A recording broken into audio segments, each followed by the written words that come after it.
How's it going, everybody? This is Solar Gray, your cinematic sorcerer, coming at you again this week with my licensed henchman. Licensed Hench. Pleasure to be back. Yeah, how you doing, man? Pretty good, pretty good. Cool. So tell me, what did you think of the theme music? I haven't listened to it yet. Play it for me right now. So hard. I hate you so hard. So hard. You're a liar. By the time this thing actually goes up, you will have heard it. Yeah. So, we're actually coming at you again from the Wizard's Tower at Back in the Deck Studios.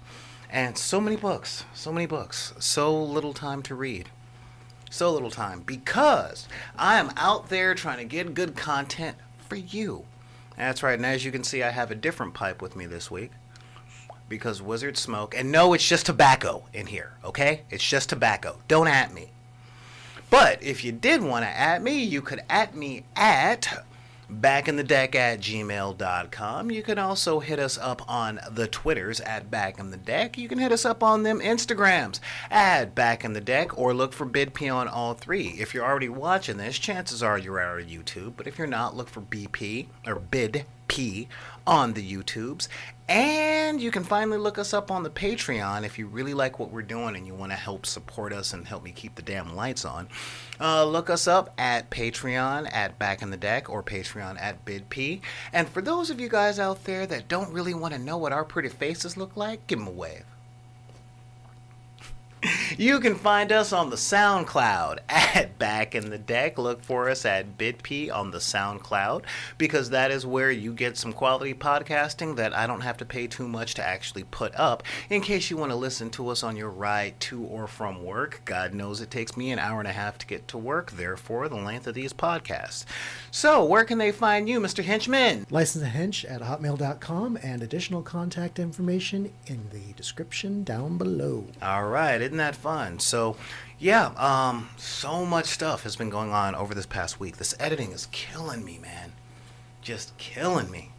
Most people don't realize how much work goes into editing. Not even when they're making program schedules, because I'm telling you, I've been wanting to get 5 pieces of content out every single week. It's a lot of content, man. That is a lot of content. And then I look at my editing bay, and it looks at me, and it says, yeah, that'd be nice. That'd be nice if we could do 5 a week. But I'm only an i7, and you need more RAM. So there you go.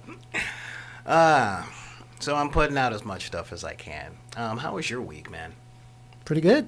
Pretty good. Had a relaxing weekend. Hung around the house, got some chores done.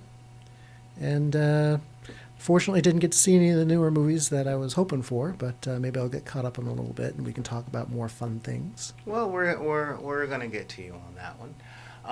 So fortunately, I do have the Netflix, so I can get caught up on some of the other fun stuff. Yeah, the Netflix, and that is what we're going to be talking about today in just a little bit. But first, I want to talk about a little bit of fun stuff that I saw on the internets today. That's not regarding the stuff that we're talking about today. First thing I want to talk about is, you know, since you are my henchman and I haven't come to you with anything that we should be building, I actually saw today 3D printing models of Wonder Woman's sword from the Wonder Woman movie. Yes, I've seen that. Yeah, you know, so what are your thoughts on it? You're the one that makes stuff. Well, I've got both a 3D printer and a CNC. So if it was me, I would do the blade as a CNC carve, so you don't get the little seams when you have to print the blade in 3 pieces. Right. And then spend all that time bondoing, sanding, and then just maybe 3D print out the hilt itself, so get some of maybe some of the detail. But I'd have to take a hard look at that model and see how to do that, because with a sword, which is kind of a simple shape, I could do a lot of that on the CNC. Yeah, I was thinking something like that too, especially if like we used the CNC and carved out some aluminum, you know? Well, come on, man. What?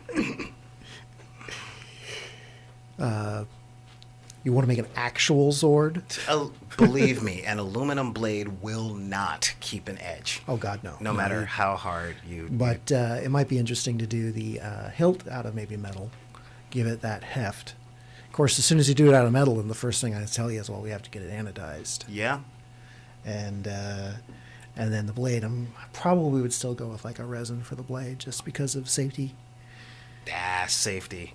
You know, I come from the fire community, and our motto, which should be your motto, is safety third. Always err on the side of awesome.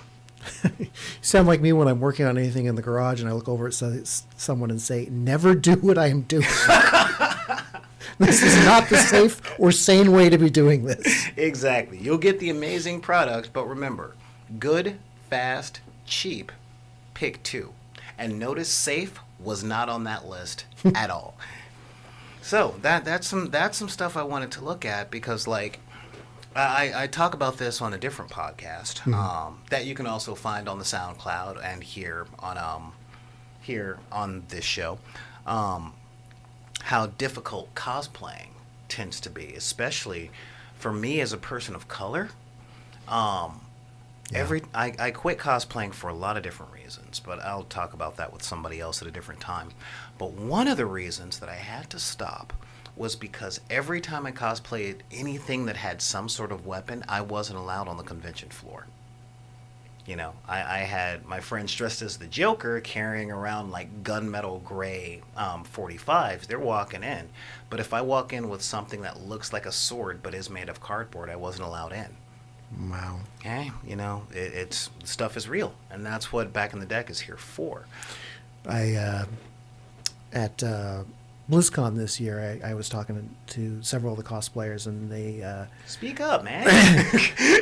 Sorry, I was talking to several of the cosplayers at BlizzCon this year, and they had commented that BlizzCon had been much more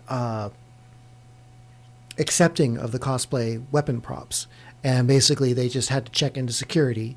Security looked them over, evaluated them, made sure that they were safe and appropriate, and then tagged them with a security band.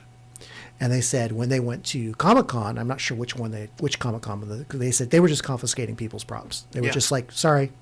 Sorry, no, you can't have that. And I didn't ask him, like, well, were they getting them back? Because, yeah. No. So, you know. It's just like walking into a concert with a wallet chain. You don't get it back. It's theirs now.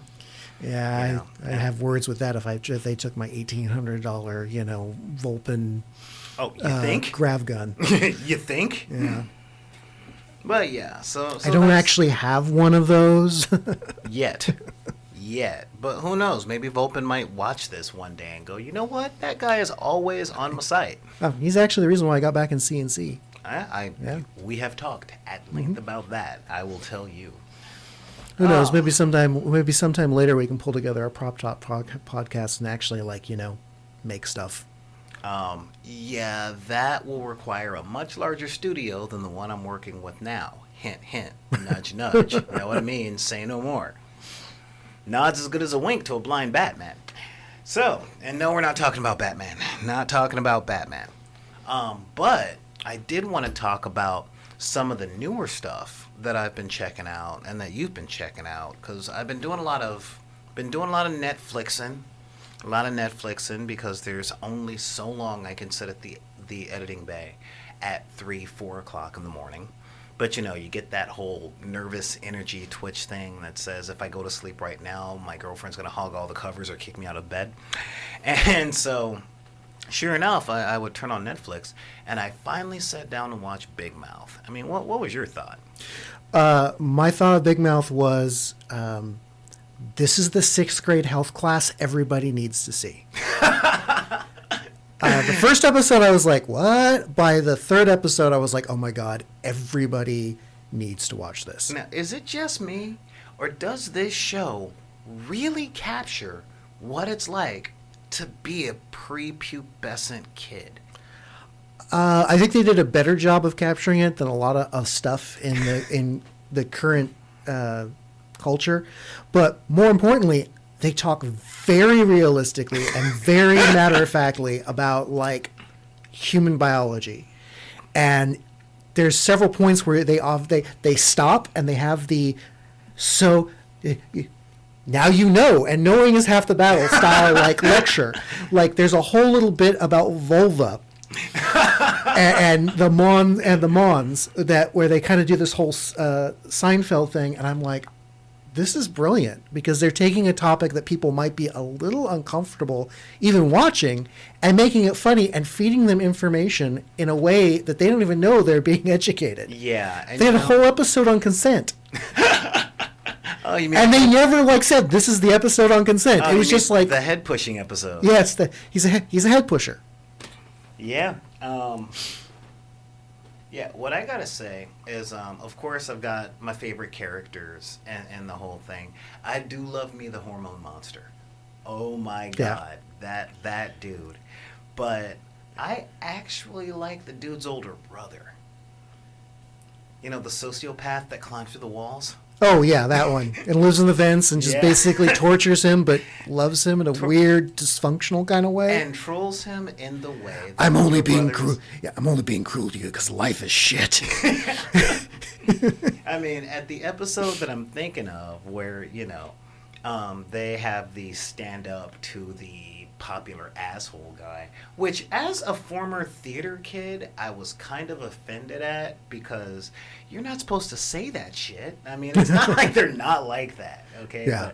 But not like we weren't like that as theater kids, but you're not supposed to talk about it. But, yeah, when he came back and it was like, wow, you slashed what's-his-face's tires? And he's like, who's what's-his-face? And they cut to every single car on the block. Yeah, he's just out slashing tires because that's what he does. Just coincidentally, it was in my sister. And I'm like, you know what? This character scares the hell out of me, but I like him. I like him a lot.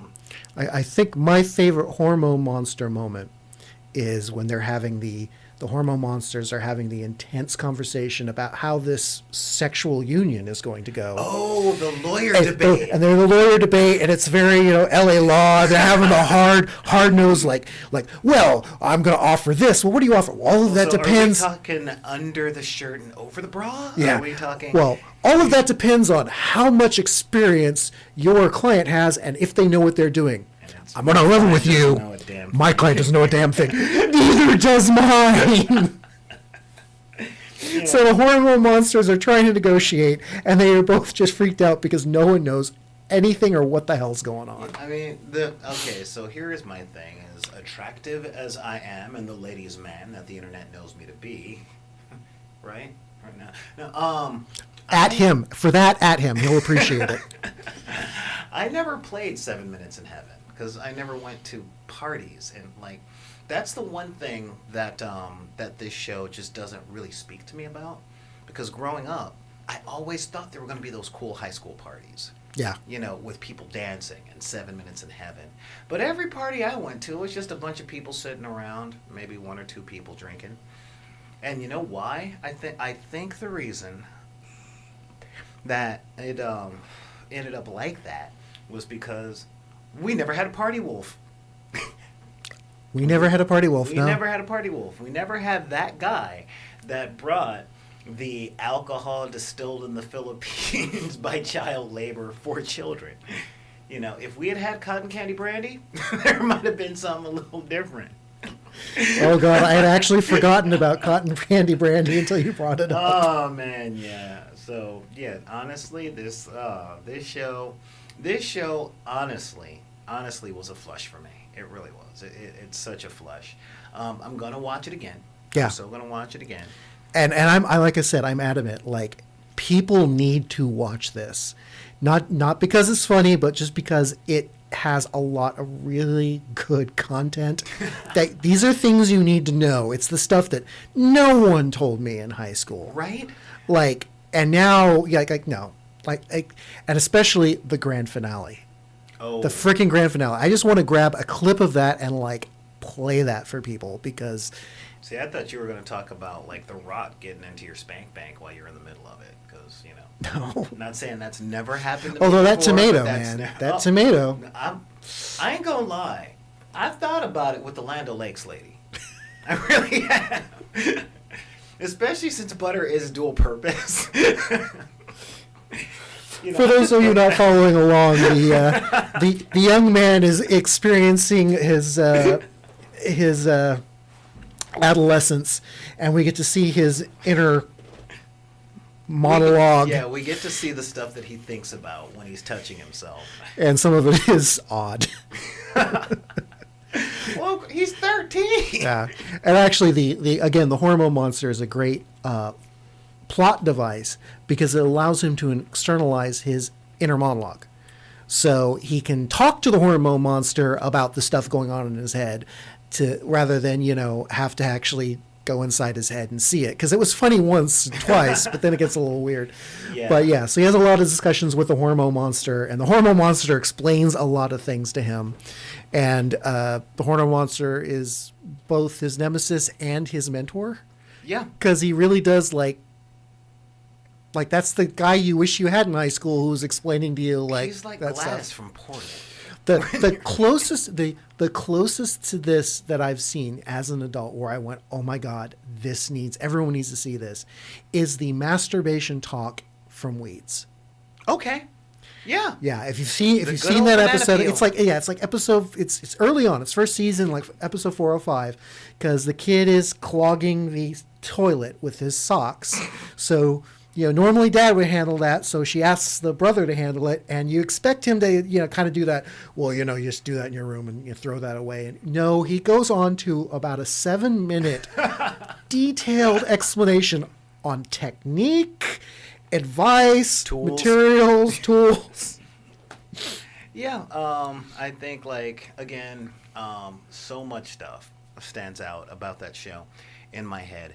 And the thing that just threw me for a loop was the ghost of Duke Ellington played by Jordan Peele. Yeah, that was there's probably a lot to unpack there because why does he have the ghost of Duke Ellington living in his attic that he can talk to whenever he wants to? I don't know. Again, it's probably so he can externalize a lot of his internal process, and he's got a non-judgmental mentor who will just tell him the freaking truth. Because one, he's Duke Ellington, and two, he's a ghost. What do I care? Yeah, and the parents play the whole stereotypical parents thing, but they play it to the hilt. I was really impressed with the addition of the pothead father. Yeah. I'm like, okay, so they're really going, this is America now. Yeah. And this is a thing. This is a real thing. And we're doing this actually spoiler free. We're not giving you guys any context under what wacky shit you're going to be seeing. But yeah, the way that relationship went. Yeah. By the bar mitzvah, I'm like, okay, that Bat was bold. mitzvah. I believe it's bat mitzvah. You're sounding like my girlfriend. I'm not Jewish. I don't speak Yiddish. Okay, Neither do I. But I watched it. I remember seeing it in the episode and going, "Oh no, they didn't mispronounce it." Okay. Okay. I'm saying all right, or sorry, I. See, it's I. Yeah. Yeah, and also you get to see her parents' relationship. Kind of, you're seeing more than she's seeing. Yeah. So you're seeing enough to know that there's stuff going on that she's unaware of. So it drives plot, and you kind of have an idea where it's going, but it's subtle and slow. So there's a lot revealed to you first, and then you're like, oh crap, stuff's going to be revealed to her. Yeah. And that kind of mirrors life. The kids may not necessarily see everything that's going on or be aware of the implications. But 6 months down the road, this means 6 months down the line, no. Yeah, but the adults watching, we see. Yeah. We see it. So yeah, I'm definitely gonna say check that out. Definitely check that out. And when you and again, when you get to that grand finale, yeah, it's not. First of all, it is a song and dance number. It's happy. It's pleasant. The content is not happy. It is not pleasant. I don't know, but I'm it still is trying to very. figure out how pillows reproduce. I mean, really. And Yeah. I'm never buying any more lentil soup. This show just. And then I eat ruined. the soup. But yeah, the ending is not happy. But it is something people should need to hear. You need to hear this as a kid, so you don't get tied up into life is relationships are forever and Romeo and Juliet. No. Yeah. Oh yeah, Romeo and Juliet, which means it's gonna mess up and kill yourself. Yeah. But So yeah, someone I am the worst father figure. I really am. In this episode so far, and I mean in the past 22 minutes, I have successfully told people that I've thought about touching myself to the Land O'Lakes lady, and I just told teenagers to kill themselves. I think I need help. I really do. And that's what makes a good henchman, ladies and I gentlemen. got nothing. I'm sorry. And that's what makes a good All henchman. right. You know, you think he's supposed to say something like, "No, man, you're good." No, no, he knows I'm not good, and he doesn't have to say it. My job is just to throw the switch when he says, "Throw the switch." That's for Dark Side of the Room. But let's move on a bit here because we're talking about my Netflix and Yes. Emma TiVo. So, when we were discussing what we're going to talk about today, you let me know why this is what I do for a living and why you have a day job. Because I wanted to talk about Marvel's Inhumans on ABC. Yeah. And I think the conversation was, yeah, I'm thinking about talking about the Inhumans. Well, I haven't seen the Inhumans. Oh, that's exactly the point because Yeah. no one should. I saw the first episode because I have Hulu, so it finally showed up on Hulu, Oh. and I watched the first episode. And, All of it? Yeah, yeah. And I was not hooked, but I was very angry. Angry. Yeah, it's just because the You don't characters. get mad about anything. No, that's if I get involved in a show where the character is being, "Ooh, I'm evil," and it's like, oh, Well, dude, they cast Ramsay Bolton. yeah.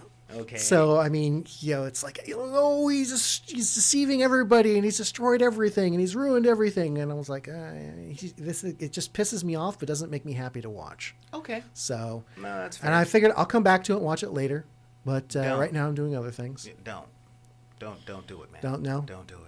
Okay. The now- few commentary I have seen, well, other than the obvious, some of the stuff about having a guy who doesn't talk and why doesn't everyone just freaking learn sign language? Although from what I got from the first episode, he's very empathic in his communication. emotive. He's Very emotive. That's the word. He's very emotive because it's. Yeah, he kind of does that silent Bob thing of a nod or a gesture, and then they reply with the entire paragraph with all the emotional subtext that was conveyed with. And you know what? That and the fact that it was in focus were the two best things about that show. Okay. But it lost me. Okay. I'm going to talk about this on two levels because I have a chance to talk about this on two levels. I'm going to talk about it from the technical end, and I'm going to talk about it from the aspect of a comic fan. Okay. Because technically it's an adaptation. I believe it's not Tracy Hickman's. I think it was it was either Tracy Hickman or Paul Jenkins' run of the Inhumans, which was a fascinating tale about political intrigue. So it's got a very Game of Thrones feel, which is what the Inhumans should really have because it focuses on the royal family and what it takes to run a kingdom, especially if the kingdom is secret. Mm-hmm. So that's some cool stuff. But I'm not going to talk about how it strays from the books because everything strays from the books when it goes to a new medium. Yeah. If you have something that's 100% accurate, then you're going to have a book. That's all you're going to have. But even things that are very close to accurate, and I mean like Zack Snyder's Watchmen, one of the biggest complaints about that movie was it stuck too close to the comic book, and that didn't age well. Same with the animated movie of The Killing Joke after the first 22 minutes. Because that first 22 minutes, I can't say it's garbage because that would imply that it's biodegradable or that it will decompose. Still coughing up my former pets. But I turned it on, and I'm like, you know what? Everybody's talking crap on this. Everyone is just downing this thing. And this is the internet. And if it's anything having to do with something that somebody might know, everybody's going to be like, that's wrong. I want to be relevant by showing how I know more than the people who get paid to make stuff. Murr! So I'm like, you know what? I'm going to give this thing a shot. I'm going to give it a shot. And I sat down. I got my cup of coffee. I had half a pack of cigarettes. And I turned it on. And 30 seconds into it, I was shocked. Shocked. I mean, shocked and appalled at the fact that the internet's voice, the mob mentality of the internet, was actually correct in something. Oh my God. Like, you know that whole broken clock is right twice a day type thing? Because I got 30 seconds into this. No exaggeration. 30 seconds into the first episode. And when I heard that line, that first line, I thought, son of a bitch, I was a better actor in high school. And then I heard the second line, and I thought, mother, I need to call my mother because I was a better writer in high school. Because the dialogue in this, the dialogue itself, I mean, I give a lot of leeway to comic book stuff because there are certain things like, you know, the biggest thing people were talking about was Medusa's hair. Okay? But I know, and I'm not an animator, that hair is really difficult to CGI. Yeah. Very. It's one of the most difficult things to CGI. Like when Final Fantasy The Spirit Within came out in 1999, 98, 99. You guys are going to correct me in the comments, so I don't care. But when it came out in the late 90s, people were amazed at how realistic everything looked, including the hair, but you could still see that each hair was about 5 centimeters thick, you know, or 5 millimeters thick, you know. It wasn't hair thickness, you know. It wasn't hair thickness, and it kind of flowed, but the two most difficult things to do in CGI for the longest time were hair and natural looking water, Yeah. you know. And so I kind of gave it a pass because from the Inhumans comics, Medusa's got one power, and it's hair with a tensile strength of steel cable that is prehensiled. It's almost like Doctor Strange's cape, you know, from the movie. It does its thing, it grabs stuff, it's mechanical, but it's hair. And I said, you know what? In the trailer, it looks pretty bad, but it's TV. And TV, network TV, can't have that high of a production budget.